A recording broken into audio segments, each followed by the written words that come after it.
રોહન ગુપ્તા મુદ્દે કોંગ્રેસનો કટાક્ષ બહાર આવ્યો કે જ્યાં કોંગ્રેસ પ્રવક્તા પાર્થિવરાજ કઠવાડિયાનું નિવેદન સામે આવ્યું છે। વફાદારીની કિંમત હોય પરંતુ ગદ્દારીની કિંમત નથી હોતી। કોંગ્રેસે રોહન ગુપ્તાને ઘણી તક આપી। રોહન ગુપ્તાએ તેમની માતૃ સંસ્થા કોંગ્રેસ સાથે ગદ્દારી કરી છે। તો આ અંગે કોંગ્રેસનો આક્ષેપ ગદ્દારી કરનારને ભાજપમાં પણ સન્માન નહીં તેવું જણાવવામાં આવ્યું।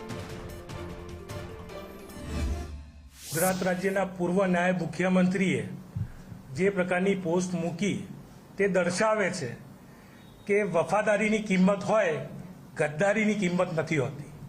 જેને કોંગ્રેસ પાર્ટીએ મોટા નેતા બનાવ્યા હોય, જે કોર્પોરેશન આયરા હોય છતાં દિલ્હી સુધી મોકલ્યા હોય, કોંગ્રેસે આપવાનું કંઈ પણ ના ચૂકી હોય એવી માતૃ સંસ્થા જોડે જે વ્યક્તિએ ગદ્દારી કરી હોય તેની કિંમત ભારતીય જનતા પાર્ટીમાં દલ બદલ્યા પછી પણ નથી, તે નાયબ મુખ્યમંત્રીની પોસ્ટ સ્પષ્ટપણે દર્શાવે છે।